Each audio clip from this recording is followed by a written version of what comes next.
कल रहने वाली फिन निफ्टी की एक्सपायरी, तो उसके बारे में हम बात करने वाले हैं। तो उसके जो लेवल्स हैं, कल मार्केट कैसा मूव कर सकता है, तो उसके जो लेवल्स हैं जितने भी मैं आपको शेयर करने वाला हूँ।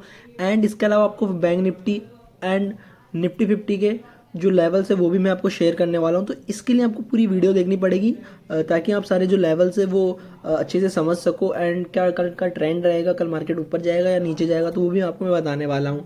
और उसके बाद हम बात करेंगे जो आज के मार्केट में हो, आज मंडे की एक्सपायरी थी, यानी कि आज एक्सपायरी थी बैंक एक्स और मिड कैप की, तो उसके बारे में हम बात करने वाले हैं।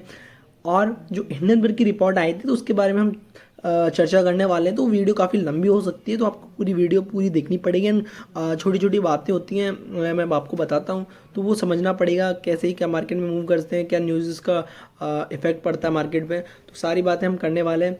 एंड देखो, जो अभी ये वीडियो मैं बना रहा हूँ ये मेरे फ़ोन से बन रही है, तो थोड़ा इसमें थोड़ा प्रॉब्लम आएगा अगर समझने में।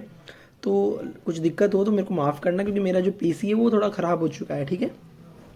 देखो, सबसे पहले हम फिन निफ्टी का चार्ट खोल लेते हैं। देखो, कल एक्सपायरी रहने वाली फिन निफ्टी की। देखो, अभी मार्केट मूव कर रहा है इन दोनों लेवल्स के बीच में, यानी 22,640 से ऊपर है मार्केट। एंड जो दिख रहा है आपको 23,990, 23,090 के आसपास मार्केट है, ठीक है। तो इसके बीच में मार्केट मूव कर रहा है। देखो, जो मैंने ये पहले से ही लाइन ड्रॉ कर रखी है, ये वाली आपको दिख रही है, ये जोन ड्रॉ कर रखा है मैंने 23,290 के आसपास का, ठीक है। अगर मार्केट इस वाले लेवल को पार करके ऊपर जाता है एंड 23,760 से ऊपर चल जाता है, तो मार्केट में बुलिशनेस आ जाएगी। एंड 23,290 के नीचे मार्केट तब तक है, तो मार्केट में थोड़ा सा बियरिशनेस का ही रहेगा मार्केट, थोड़ा बियर के टाइप का रहेगा मार्केट, ठीक है, यानी कि माइनस वाला मार्केट रहेगा। देखो, हमारा जो एक सबसे खतरनाक जो जोन बना दिया है इसने, मैं आपको दिखाता हूँ किस लेवल पे बनाया है। ये वाला जो जोन दिख रहा है आपको, ये एक बहुत ही अच्छा जोन है। अगर इस लेवल को अगर मार्केट नीचे पार करता है, एंड ये काफ़ी अच्छा एंड सपोर्ट लेवल है, अगर इसको ब्रेक कर देता है तो मार्केट में थोड़ी सी और मंदी आने के चांसेस है। मतलब मंदी नहीं, इसको बोलते हैं प्रॉफिट बुकिंग। तो जितने भी आपको यहाँ पर दिख रहा है मार्केट नीचे जा रहा है थोड़ा थोड़ा, तो ये ओनली प्रॉफिट बुकिंग है, एंड इसके अलावा कुछ नहीं है। देखो, मार्केट में क्रैश, करेक्शन और प्रॉफिट तीन चीज़ें होती हैं। देखो, प्रॉफिट बुकिंग होती है हमारे करीबन एक से लेकर 2-3 या 3% के आसपास, इसको हम प्रॉफिट बुकिंग बोलते हैं। अगर मार्केट 3% गिर गया एक दिन में, तो ये प्रॉफिट बुकिंग है, ना कि क्रैश या करेक्शन। और करेक्शन बोलते हैं जिसको एक दिन के अंदर मार्केट करीबन 6%, 7% या 8% भी गिर जाता है, तो उसको करेक्शन बोलते हैं। और जब मार्केट 10% से ऊपर गिरे, क्या 10% से ऊपर अगर मार्केट गिरता है, तो उसको बोला जाता है क्रैश, ना कि प्रॉफिट बुकिंग या फिर करेक्शन। तो करेक्शंस का मैंने आपको बता दिया, इतने परसेंट के आसपास अगर मार्केट गिरता है तो उसको करेक्शन बोलते हैं, इसको क्रैश बोलते हैं, ठीक है। ये तीन चीज़ें होती है मार्केट में। अभी तक हमारे मार्केट में ओनली फॉर प्रॉफिट बुकिंग आया, ना कि करेक्शन। तो करेक्शन आया था, वो आया था 4 जून को, वो भी करेक्शन था, ना कि क्रैश। क्रैश आया था 2019 में, उस जब मार्केट में क्रैश हुआ था, 5-6 दिन के अंदर मार्केट 30% गिर गई, 40% गिर गई, उसको बोलते हैं क्रैश। असली वाला क्रैश उसी को बोलते हैं। मार्केट क्रैश हो गया, रील्स बना रहे हैं लोग और रोज रील डाल रहे हैं, तो उसको क्रैश नहीं बोला जाता।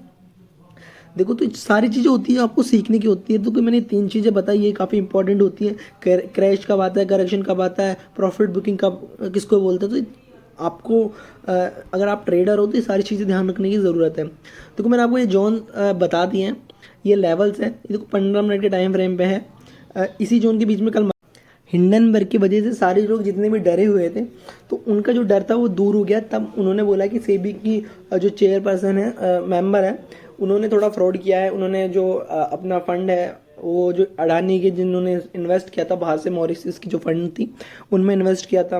एंड जो कोटक महिंद्रा का था, कि कोटक महिंद्रा ने इनडायरेक्टली जो अडानी के स्टॉक्स है उनको शॉर्ट किया था 2023 के अंदर, फरवरी में, जब हिंडनबर्ग की रिपोर्ट आई थी उससे पहले। तो हिंडनबर्ग, अगर आपने उस पर एक्शन क्यों नहीं लिया, कोटक पे आपको पता था, तो सेबी ने, तो ऐसे कुछ एलिगेशंस थे सेबी के ऊपर, हिंडनबर्ग के और अडानी के ऊपर भी। तो देखो, सारे जो एलिगेशंस थे वो नॉर्मल ही थे, इतने बड़े नहीं थे, कोई बड़े लेवल पे कोई किसी बैंक पे आया हो, या फिर अडानी के ऊपर कोई एलिगेशंस थे, या फिर किसी और कंपनी पे।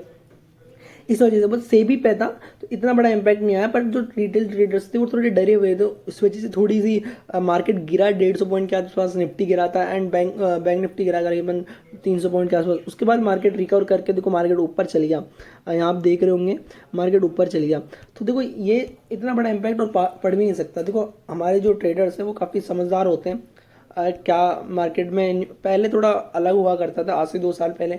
आजकल जो इन्फ्लुएंसर्स हैं इनकी वजह से धीरे धीरे देख देख के वो सीख गए हैं वो चीज़ें कि जो रिपोर्ट आ रही है उससे क्या इम्पैक्ट पड़ेगा मार्केट के अंदर, क्या नहीं पड़ेगा। कुछ ट्रेडर्स होते हैं जो भी नए हैं, बिगिनर्स हैं, तो उनके लिए भी थोड़ा सा डिफ़िकल्ट होता है इन चीज़ों में ट्रेड करना। अगर आपको कुछ ऐसा लगता है कि हम कुछ न्यूज़ आ रही है इससे मार्केट में क्या इम्पैक्ट पड़ सकता है, पॉजिटिव है या नेगेटिव है, तो उस टाइम आप ट्रेडिंग होल्ड कर दिया करो।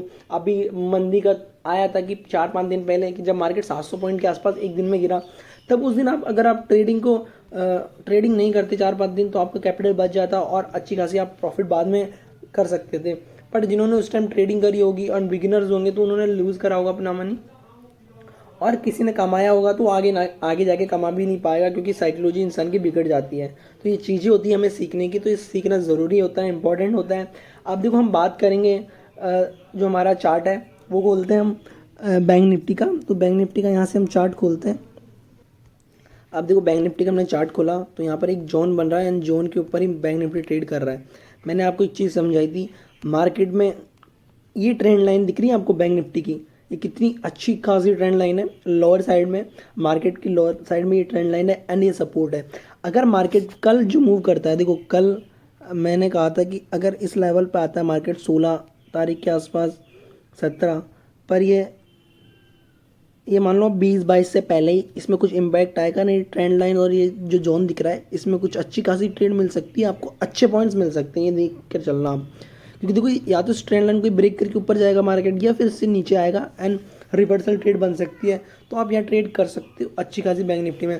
देखो बैंक निफ्टी के लेवल्स मैं आपको बता देता हूँ। जो अभी 49,100 का ये काफ़ी स्ट्रॉन्ग लेवल है, यानी कि 49,000 से ऊपर ले लेते हैं हम। 49,600 का जो लेवल है, 660 का, तो ये स्ट्रॉन्ग सपोर्ट लेवल है। एंड देखो ये भी एक सपोर्ट लेवल है 50,500 का।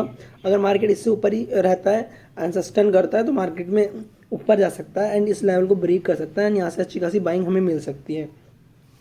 यही हमारे देखो ये ट्रेंड लाइन है, इसको ब्रेक करेगा, अच्छी खासी बाइंग मिलेगी एंड यहाँ पर ट्रेड कर सकते हो। यहाँ पे दो चीज़ें आ रही है, एक तो इस वाले जोन को काट रहा है, देखो यहाँ से इस जोन को काट रहा है, एक इससे ऊपर निकलेगा तो ये 50,500 का लेवल है, इससे ऊपर निकल के ये ट्रेंड लाइन को ब्रेक करेगा, यहाँ पर अच्छी खासी ट्रेड हमें मिल सकती है। जो नेक्स्ट जिसका पॉइंट रहेगा वो मैं आपको बता देता हूँ। ये 52,000 के आसपास तक का ट्रेड मिल सकता है, यानी कि 1,000-1,500 पॉइंट आराम से मिल सकते हैं इस ट्रेड में, अगर अच्छी खासी बाइंग का पॉइंट मिला या मूवमेंट आया तो। बैंक का देखो काफ़ी टाइम से एक महीने के आसपास हो गया है, यहाँ से साइडवेज चल रहा है। 20 जून के बाद मार्केट ऊपर जा रहा है, नीचे आ रहा है, बस एंड इसी लेवल्स में हम ट्रेड कर पा रहे हैं। एंड यहाँ पर किसी ने इन्वेस्ट किया होगा ऑल टाइम हाई पे, तो उसका पैसा भी नहीं बन पा रहा होगा और यहाँ पर माइनस में भी चल रहा होगा। तो ये इंपॉर्टेंट बात होती है कि मार्केट में पैसा कब इन्वेस्ट किया जाता है, तो ये भी ज़रूरी होती है, इन बातों को भी आप याद रखो, ठीक है। देखो आज के लिए इतना ही है काफ़ी। जो निफ्टी 50 के बारे में आपको बता रहा था वो आपको मैं कल के वीडियो में बताता हूँ, क्योंकि कल बैंक निफ्टी के जो एक्सपायरी है। और इम्पॉर्टेंट बात ये भी है, जो गुरुवार को हमारी छुट्टी रहने वाली है, तो जो एक्सपायरी है वो बुधवार को रहेगी, तो हम दोनों अच्छी खासी ट्रेड लिक्विडिटी रहेगी, वो दोनों में डिवाइड हो जाएगी, यानी बैंक निफ्टी और निफ्टी में। तो अच्छा खासे मूवमेंट्स हम कैप्चर कर सकते हैं, क्योंकि क्या होता है एक ही इंडेक्स में जब भी एक्सपायरी होती है तो उसमें इतने अच्छे खासे मूवमेंट नहीं मिलते, बट बुधवार को अच्छे खासे पॉइंट्स हमें मिल सकते हैं। बट अभी कल की बात करते हैं, तो कल की बात में कल जो मंगलवार को एक्सपायर रहने वाली फिर निफ्टी की, तो वो मैंने आपको लेवल शेयर कर दिए। सेबी के बारे में मैंने बता दी। इतना सेबी की जो हिंडनबर्ग की रिपोर्ट आई थी तो वो इतनी इंपॉर्टेंट नहीं थी, तो वो आपकी न्यूज़ थी, वो मैंने आपको बता दी। 3 चीज़ें थी, अभी तीनों चीज़ इंपॉर्टेंट थी, मैंने बता दी। और कुछ आपको जानना हो तो आप मेरे को कमेंट कर सकते हो एंड मेरे इंस्टाग्राम पे आप मेरे को फॉलो कर सकते हो, ठीक है, trade Singh, okay. And video को लाइक एंड चैनल को सब्सक्राइब करना ना भूलें।